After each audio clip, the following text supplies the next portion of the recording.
Hi friends, welcome to amusing stuff mission APSC. అందరికీ good morning. APSC junior assistant English simplification కోర్స్లో భాగంగా మనము 11th క్లాస్లోకి ఈరోజు మనం అడుగు పెడుతున్నాము. దీంట్లో ఆల్రెడీ సెంటెన్స్ రీఅరేంజ్మెంట్కి సంబంధించి అంటే సీక్వెన్స్కి సంబంధించి 2 క్లాసెస్ మనం కంప్లీట్ చేసుకున్నాం, 9th to 10th. ఇప్పుడు ఏంటంటే కొంచెం ఎక్స్ట్రా డిఫికల్ట్ మోడల్స్, వెరైటీ మోడల్స్ని మనము చూడబోతున్నాము. సో ప్రీవియస్ 2 క్లాసులు కనుక మీరు చూసుంటే ఒకసారి చూడకుండా ఉండుంటే ఒకసారి ఖచ్చితంగా వెళ్ళి చెక్అవుట్ చేయండి. లింక్స్ డిస్క్రిప్షన్లో పెడతాము. అవి కంప్లీట్ చేసిన తర్వాతే, ఆ లెవెల్ కంప్లీట్ చేసిన తర్వాత ఈ లెవెల్లోకి రండి. ఇది ఇంటర్మీడియట్ టు హయ్యర్ లెవెల్ అనమాట. సో క్లాస్లోకి వెళ్ళే ముందుగా మనము మన amusing stuff study circle, online study circle గురించి ఒకసారి మాట్లాడుకున్నాము. ఆల్రెడీ మన దాంట్లో జాయినింగ్స్ జరుగుతూనే ఉన్నాయి. లిమిటెడ్ సీట్స్ అని చెప్పున్నాము, 50 సీట్లు అని చెప్పున్నాము. ఇంకా తక్కువ టైమే ఉంది అనమాట మనకి. సో ఇక్కడ మనము జూనియర్ అసిస్టెంట్కి సంబంధించిన కోర్సెస్ స్టార్ట్ చేసాము. ఇంగ్లీష్ కోర్సు, ఎకానమీకి సంబంధించి ఏపీ అండ్ ఇండియా ఈ కోర్స్ మనం స్టార్ట్ చేసాము. ఇంట్లో మనము హైలైట్స్ చూసుకుంటే యూనిట్ వైజ్గా మనం క్లాసెస్ చెప్తాము, దాంతోపాటు ఎక్స్ట్రా నోట్స్ ఇస్తాము, మెటీరియల్ వర్క్ బుక్ ఇస్తాము. దాని తర్వాత యూనిట్ వైజ్ వీక్లీ లాగా ఏదైనా ఒక టాపిక్ అయిపోయినప్పుడు ఒక గ్రాండ్ టెస్ట్ పెట్టడము, దానికి live explanation, live doubts clarification sessions కానీ, ఇండివిజువల్ ఇంటరాక్షన్ కానీ ఇవన్నీ కూడా మనకు ఉంటాయన్నమాట. తర్వాత ఏపీ రిలేటెడ్ టాపిక్స్ అన్నీ కూడా మనకి ఎక్స్ట్రా ఇంపార్టెన్స్ ఇవ్వడం జరుగుతుందన్నమాట. ఎందుకంటే దానికి మెటీరియల్ అవన్నీ దొరకడం కొంచెం కష్టం కాబట్టి. సో అలానే కోర్స్ మొత్తం అయిపోయిన తర్వాత మనము ఒక 5 గ్రాండ్ టెస్టులు పెట్టుకుంటాము. ఎగ్జామ్ ఓరియంటెడ్లో ప్రీవియస్ క్వశ్చన్స్ మొత్తం ఎగ్జామ్ స్టాండర్డ్, ఎగ్జామ్ ఓరియంటేషన్తో మనము క్వశ్చన్స్ ఇచ్చుకోవడం జరుగుతుంది. దానికి కూడా ఎగ్జామ్ కీ ఇస్తాము, ప్లస్ లైవ్ ఎక్స్ప్లెనేషన్ కూడా ఉంటుంది. సో జాయిన్ అవ్వాలనుకునే వాళ్ళు ఇక్కడ ఉన్నటువంటి కాంటాక్ట్ నెంబర్స్ని కాంటాక్ట్ అవ్వండి. మీకు ఏమైనా డౌట్స్ ఏమైనా ఉన్నా కానీ కాంటాక్ట్ అవ్వండి. కోర్స్ ఫీజ్ అయితే ఇక్కడ మీ స్క్రీన్ మీద చూస్తున్నట్టు 1300 పెట్టున్నాము. ఎందుకంటే మనము ఈ మెటీరియల్స్ అన్నీ కూడా పోస్ట్ ద్వారా మీకు ప్రింట్ తీసి పంపిస్తామన్నమాట. సో అందుకని ఇంకా జాయిన్ అవుదామని అనుకునే వాళ్ళు ఎవరైనా ఉంటే కాంటాక్ట్ అవ్వండి. సో ఈరోజు మనం క్లాస్లోకి అడుగు పెడితే ఎక్స్ట్రా మనం డిఫరెంట్గా అని చెప్పున్నాము, అది ఏంది అని అడిగితే ఇక్కడ మనం చూద్దాము. ఇప్పుడు నిన్నటి క్లాసెస్లో ఏం జరిగిందంటే సెంటెన్స్ స్టార్టింగ్ ఏమైతే ఉందో అది ముందు ఇచ్చేసారనమాట ఫ్రంట్లో. ఇక్కడ మాత్రము లాస్ట్లో కానీ మధ్యలో కానీ ఎక్కడో దగ్గర ఇస్తారనమాట. సో దాని అర్థమైందంటే మీరు సెంటెన్స్ దీంతో స్టార్ట్ చేయాలి. ఓకే, ఇప్పుడు మనం చదువుదాం ఒకసారి. 2 years after accepting the justice RM Lodha committees recommendations, సుప్రీంకోర్టుకు సంబంధించి మనం ఫస్ట్ ఆప్షన్స్ ప్రకారం పోతే ఏతో 3 ఉన్నాయి. సో చూద్దాం ముందు ఏ కరెక్ట్గా ఉందా లేదా అని చెప్పేసి. 2 years after accepting the justice M Lodha committee recommendations to those aggrieved అంటే అగ్రీవ్డ్ పర్సన్స్కి రికమెండేషన్స్ అనేది మనకు రాదనమాట. అంటే ఆ రికమెండేషన్ దేనికి సంబంధించి అనేది రావాలి. సో మనకి ఇక్కడ చూస్తే సుప్రీంకోర్టు అని ఉంది కదా. సో దీనికి extension recommendations the supreme court has now, అంటే 2 సంవత్సరాలు అయింది రికమెండేషన్స్ యాక్సెప్ట్ చేసి, కానీ ఇప్పుడు సుప్రీంకోర్టు ఇలా చెప్తుంది అనేది ఈ బి యొక్క మీనింగ్ అనమాట. సో మనకి ఏ అనేటివి ఏతో స్టార్ట్ అయినట్టు రాంగు. సో మనకి మిగిలిన options B E, E E. So B కరెక్ట్గానే ఉంది. ఎందుకంటే చూస్తే మనం supreme court has now extended some concessions, ఆ కన్సెషన్స్ ఎవరికి అనేది ఇక్కడ మీరు చూసుకుంటే to those aggrieved. So B తర్వాత ఏ, ఇక్కడ మనకి ఇదే కరెక్ట్ ఆన్సర్ అయిపోయింది. Okay, by the rigorous rules aggrieved, దేని ద్వారా అగ్రీవ్ అయినారు, దేని ద్వారా యాంగర్ ఫీల్ అవుతున్నారు, దేని ద్వారా మోసపోయినారంటే rigorous rules which aim to revamp cricket administration in the country. So దీనికి మనకి లింకులు ఎలా యాడ్ చేసుకోవాలనేది మీకు చెప్పాను. సో ఇప్పుడు బి తర్వాత మనకి డైరెక్ట్గా ఏ ఎందుకు వచ్చింది అనేది కూడా మీకు చెప్పాను అనమాట. దాని తర్వాత అగ్రీవుడ్, బై ద అగ్రీవుడ్ ఎవరి ద్వారా అనేది కూడా ఎక్స్ప్లెయిన్ చేసిందాను. సో మీరు దీన్ని పెట్టే ఉంటారు అనుకుంటాను. ఒకసారి మీకు అర్థం కాకపోతే ఇంకొకసారి వెనక్కి వెళ్ళి చూడండి, లేదంటే ఒకసారి పాస్ పెట్టి లింక్ కనెక్ట్ చేసుకొని చూసేటట్టుగా చూడండి. నెక్స్ట్ క్వశ్చన్ మనం చూసుకుంటే prime Minister Narendra Modi's announcement on Independence Day that Ayushman Bharat గురించి ఇది. దట్ ఆయుష్మాన్ భారత్ ఏతో 3 ఉన్నాయి, సితో 2 ఉన్నాయి. ముందు మనము ఏతో ఉండేటి చూద్దాము. Okay, Ayushman Bharat will be launched formally on the September 25. Sends out signal. Sends out అనేది మనకి రివర్స్లో ఉందన్నమాట. It sends out signal that the government, ఏతో మనం చూసుకుంటే the government or the national health, ఈ తప్పు, government or national health, A తర్వాత సి రాదు. That the government is finally recognizing the link between, link between అని ఉంది కదా, లింక్ బిట్వీన్ తర్వాత ఏ తర్వాత బి పెట్టాం మనం, కాదనలేదు. దాని తర్వాత సి రావాలి కదా ఏడున్న దాని ప్రకారము. సిలో ఏముంది, link between or the national Health అని ఉంది. లింక్ బిట్వీన్ అన్నప్పుడు రెండింటి గురించి చెప్పాలా, ఆర్ ద నేషనల్ హెల్త్ అనేది రాదు. సో మనకి లింక్ బిట్వీన్ తర్వాత health care and economic development రావాలి. లింక్ బిట్వీన్ అంటే బి తర్వాత డి రావాలి. బి తర్వాత డి యాడ్ వచ్చింది మనకి, ఏడొచ్చింది. సో ఇక్కడ మనం ఒకసారి మన సెంటెన్స్ ఫ్రేమ్ చేసుకుంటే, Prime Minister Narendra Modi's announcement on Independence Day that Ayushman Bharat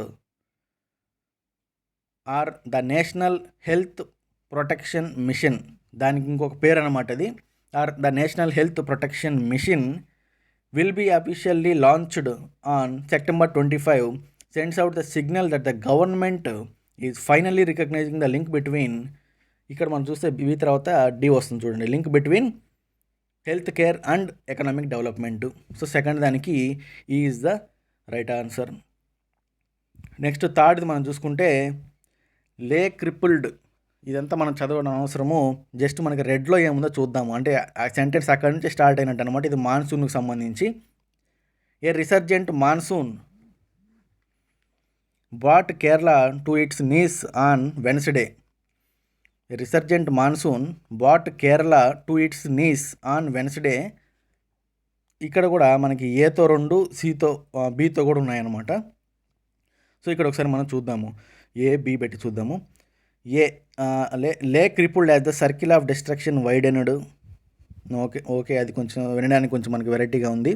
resurgent monsoon bat Kerala to its knees on Wednesday with the state tottering under,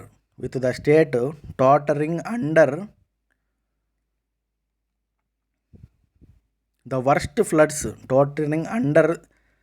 ఇప్పుడు మనము బీతో చూసుకుందాము. ఇప్పుడు బి 2 ఉన్నాయి కదా. ఫస్ట్ మనము knees on Wednesday with the state అంటే Kerala tottering under lay crippled.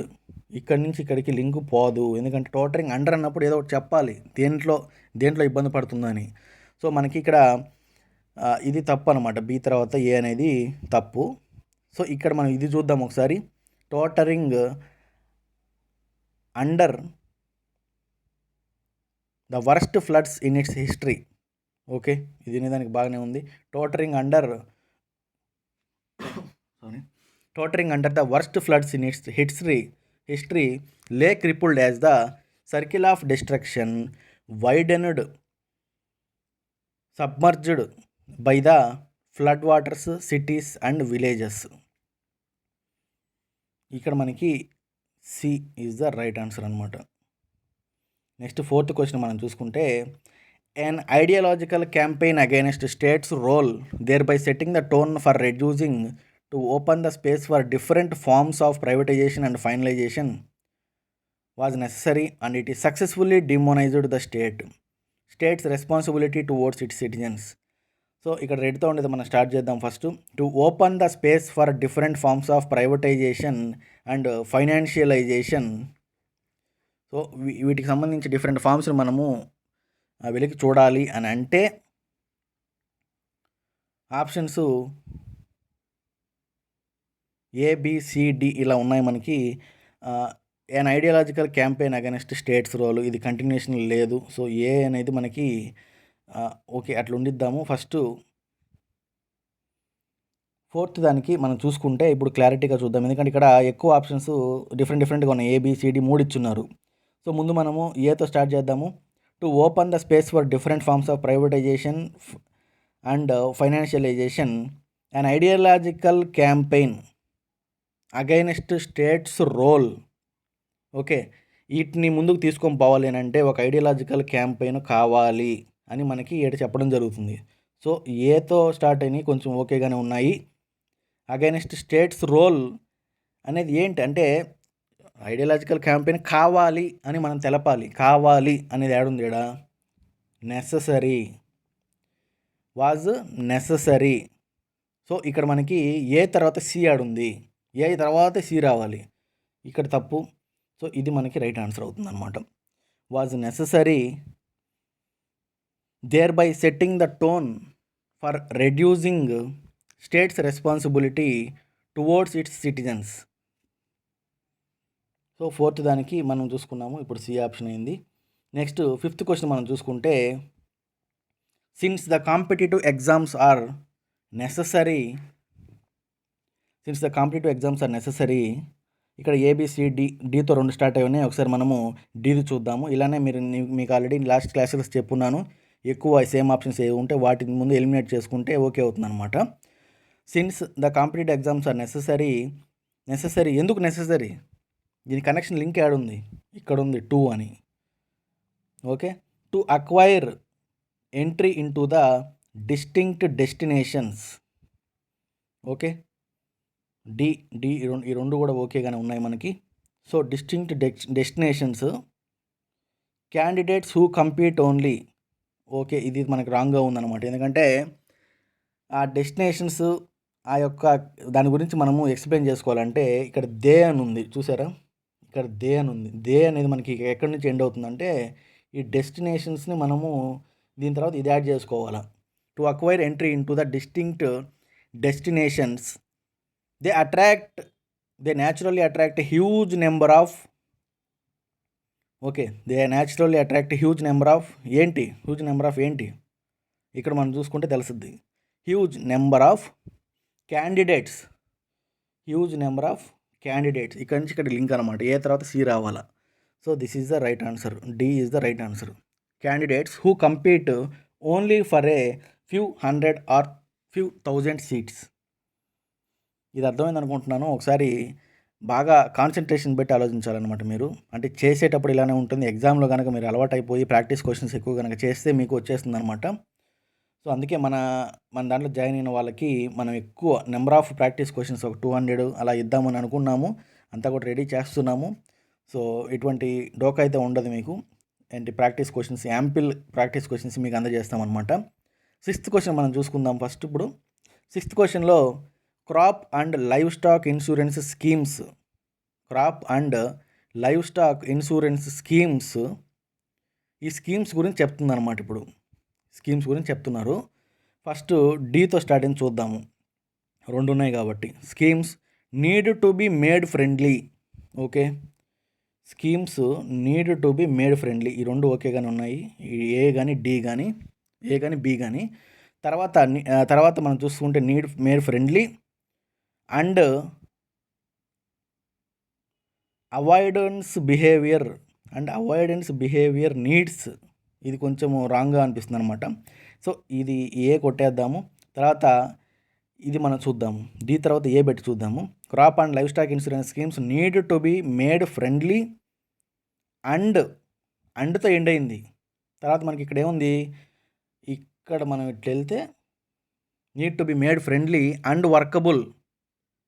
Okay, and workable and wild animal avoidance behaviour needs to be wildly decimated. ఈ needs తర్వాత మళ్ళీ మనకి బి రావాలన్నమాట. సో దీనికి B is the right answer. 6th దానికి B is the right answer. 7th question మనం చూసుకుంటే India's supreme court has had ఏ, ఇక్కడతో మనకు స్టార్ట్ అయింది. India supreme court has had ఏ, ఇక్కడ బీతో 2 ఉన్నాయి. బీ చూద్దాము ఒకసారి, ఎందుకంటే 2 ఆప్షన్స్ అదే ఉన్నాయి కాబట్టి. India supreme court has had a getting recognised much later. Has అన్నప్పుడు గెట్టింగ్ రికగ్నైజ్డ్ అనేది రాదనమాట మనకి. సో సితో ఉండేటి ఆప్షన్స్ మనము బీతో ఉండే ఆప్షన్స్ని మనము ఎలిమినేట్ చేసేద్దాము. Next India supreme court has had a recognized much later. No, అది కూడా రాంగే అనమాట మనకి. సీతో కూడా ఉండేది కూడా wrong. So next C option చూద్దాం ఒకసారి. India supreme court has had a history ఇది కరెక్ట్గా ఉంది. ఇది మనకి అసలు ఆప్షన్స్ ఎలిమినేట్ చేయకుండానే డైరెక్ట్గా ఇక్కడికి వెళ్ళిపోవచ్చు. కాకపోతే మీకు జనరల్గా ఎక్స్ప్లెయిన్ చేస్తున్నాను అనమాట మామూలుగా నేను. India supreme court has had a history of minority opinions. History of minority opinions ఏతో స్టార్ట్ అయ్యేది, ఇది ఒక్కటే కాబట్టి పెట్టేయచ్చు. ఇన్ దేంట్లో important fundamental cases.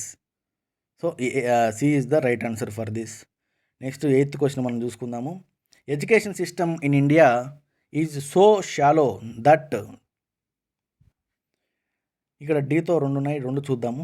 That most of the students are not even. Okay, most of the students D కరెక్ట్గానే ఉంది. That అన్నాడు కాబట్టి దట్ అనేది తర్వాత ఒక స్టేట్మెంట్ ఇవ్వాలన్నమాట మనకి. Most of the students are not even, D తర్వాత ఫస్ట్ దాంట్లో బి ఉంది, తర్వాత సి ఉంది, పెట్టి చూద్దాము. నాట్ ఈవెన్ అవేర్ అనేది ఒకటి. Not even and it's been proved. Not even అన్న తర్వాత ఏదో ఒకటి సెంటెన్స్ ఫినిష్ చేయాలి. సో మనకి ఇక్కడ ఈ సి రాకూడదు, ఎందుకంటే దాని తర్వాత మనకి ఫినిష్ చేయాలి. నాట్ ఈవెన్ తర్వాత మనకి అవేర్ రావాలన్నమాట. అంటే they are not even aware of the basic rules of the grammar or mathematics. So ఇది కరెక్ట్గా ఉంది, ఆర్ మ్యాథమెటిక్స్. తర్వాత మనం చూసుకుంటే and it has been proved recently by the results of దేని రిజల్ట్స్ అనేది ఏదైనా ఒక టెస్ట్ అసెస్మెంట్ రావాలి కదా. సో దీని తర్వాత మనకి ఇది రావాలన్నమాట, results of PISA assessment test. So మనకి సి తర్వాత ఏ రావాలి, అది ఏడు కూడా మనకి ఫుల్ఫిల్ అయింది. So C is the right option for 8th question. Next 9th క్వశ్చన్కి మనం వెళ్తే, India should focus more on developing alternate. ఇక్కడ ఏతో 2 ఉన్నాయి కాబట్టి చూద్దాము. And that is why the farmers have to suffer loss. Completely wrong, ఏతో ఉండేది ఖచ్చితంగా రాంగ్. ఎందుకంటే ఆల్టర్నేట్ అన్నప్పుడు ఏదో ఒకటి రావాలి. ఇక్కడ మనం చూద్దాం, ఆల్టర్నేట్ ఎవ్రీ ఇయర్, ఇది తప్పు. ఆల్టర్నేట్ టెక్నిక్స్, ఇది ఓకే, ఇనేదానికి కరెక్ట్గా ఉంది. ఆల్టర్నేట్ టెక్నిక్స్, ఆల్టర్నేట్ అయిన తర్వాత మనకి టెక్నిక్స్ రావాలి. సో ఎక్కడుంది ఇది, సి ఆప్షను. ఖచ్చితంగా మనం పెట్టేసుకొని పోవచ్చు. ఒకసారి చదువుదాం. కాకపోతే alternate techniques for agriculture which is mainly based on the natural factors such as rain and heat, and that is why the farmers have to suffer losses every year resulting in farmer suicides across the country. ఇనేదానికి పర్ఫెక్ట్గా ఉంది. So దీనికి మనకి ఇదే right answer అవుతుంది అనమాట. అర్థమైందని అనుకుంటున్నాను. మీకేమన్నా ఫీడ్బ్యాక్ తెలపాలి అంటే, ఇది కొంచెం అర్థం కావడం లేదు, ఇంకా అలా నీట్గా ఎక్స్ప్లెయిన్ చేయండి అంటే, మనం ఒక్కొక్క క్వశ్చన్కి దాదాపు 2 minutes 3 minutes పెడుతున్నాము. లింకులు ఎలా ఎస్టాబ్లిష్ చేయాలని కూడా చెప్తున్నాను. సో ఒకసారి మీకు అర్థం కాలేదంటే ఒకసారి పాస్ పెట్టి మీరు గమనించుకోండి అనమాట, మీరే అనలైజ్ చేయండి. ఓకే, నెక్స్ట్ 10th క్వశ్చన్ మనం చూస్తే last question. Cricket has so far dominated the sports space in India. So అందరికి తెలిసిందే, క్రికెట్ మెయిన్ అయిందనమాట మన దాంట్లో. నెక్స్ట్ ఇక్కడ ఏతో 2 ఉన్నాయి, ఏ చూద్దాము. With the board of control, A ఇన్నదానికి బాగానే ఉంది, సెంటెన్స్ కంటిన్యూషన్గానే ఉంది. With the board of control for India in being the richest sport body. Okay, ఏతో స్టార్ట్ అయినట్టు కరెక్ట్గానే ఉన్నాయి. నెక్స్ట్ ఏ తర్వాత డి ఉంది, రెండిట్లో డీనే ఉంది. But recently a lot of other sports have become popular. మనకేం చెప్తున్నారంటే, చాలా సంవత్సరాల నుంచి క్రికెట్ డామినేషన్ చేస్తుంది, కానీ ఇప్పుడు వేరే స్పోర్ట్స్ కూడా వస్తున్నాయి అని చెప్తున్నారనమాట. సో రెండిట్లో డి ఉంది, డి కరెక్టే. తర్వాత ఒక దాంట్లో సి ఉంది, ఒక దాంట్లో బి ఉంది. ఇది మనం చూద్దాము. Being organised by the sports federation.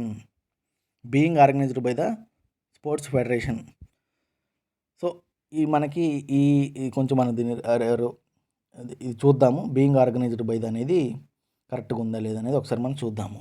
Next C పెట్టుకుందాము. ఇప్పుడు బి పెట్టి చూసాము, ఇప్పుడు సి పెట్టి చూద్దాము. Also thanks to the premier leagues. Okay, ఇది తినేదానికి బాగుంది, ఎందుకంటే మనం దీన్ని ఇట్లా పెట్టి పెడదాము.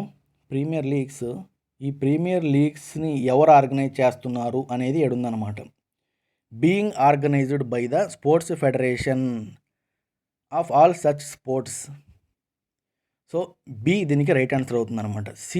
సి ఎందుకు కాదంటే, ఏ డి 2 సేమ్ ఉన్నాయి. డి తర్వాత దీంట్లో సి వచ్చింది, దీంట్లో బి వచ్చింది. బి పెట్టి చూస్తే డైరెక్ట్లీ బీయింగ్ ఆర్గనైజ్డ్ అని ఉంది. ఏమి బీయింగ్ ఆర్గనైజ్డ్? ప్రీమియర్ లీగ్స్ అనేది రావాలి కదా. సో సి తర్వాత మనకి బి ఉండాలి. దీంట్లో రివర్స్లో ఉంది. సో అందుకని సి ఆప్షన్ తప్పైంది. ఇక్కడ B is the right answer అయిందన్నమాట మనకి. అది ఇక్కడ మనకి టఫ్ క్వశ్చన్స్ చూసుకున్నాము. ఎందుకంటే మనకి మీకే అర్థమై ఉండొచ్చు ఎందుకు టఫ్ అనేది. మనకి సెంటెన్సెస్ పెద్ద పెద్ద ఇచ్చాము, అలానే ఈ స్టార్టర్స్ మధ్యలో లాస్ట్లో ఎక్కడంటే అక్కడ ఇచ్చామన్నమాట. సో ఈ కనెక్షన్ ద లింక్స్, ఈ కనెక్టర్స్, ఈ ఫిల్లర్స్ ఇవన్నీ కూడా మనం పెట్టుకుని మనం నేర్చుకుంటూ పోతుంటే బాగుంటుంది. సో ఇంకా దీని గురించి ఇంకా క్లాసెస్ చేద్దాము, ఎటువంటి మనకి తొందర లేదు. మీకు అందరికి కూడా పర్ఫెక్ట్గా వచ్చేసేయండి. ఇంకా జస్ట్ కొన్ని ఒక బంచ్ ఆఫ్ ఎగ్జాంపుల్స్ చేస్తే చాలు అని అనుకునేంత వరకు మనము తీసుకెళ్దాము. So thank you friends. మీ ఫ్రెండ్స్ ఎవరైనా ప్రిపేర్ అవుతున్నా, మీ కొలీగ్స్ కానీ ఎవరైనా వెల్ విషర్స్ కానీ ప్రిపేర్ అవుతున్నా మన ఏపీపీఎస్సీ ఎగ్జామ్స్కి, ముఖ్యంగా జూనియర్ అసిస్టెంట్కి, వాళ్ళకి మా ఛానల్ షేర్ చేసి సబ్స్క్రైబ్ చేసుకోమని చెప్పండి. అలానే amusing stuff online study circle సంబంధించినటువంటి కోర్సెస్ మీరు ఇందాక చూశారు, ఇందాక విన్నారు. దాని గురించి ఒకసారి ఆలోచించి కాంటాక్ట్ అవ్వండి. Thank you friends.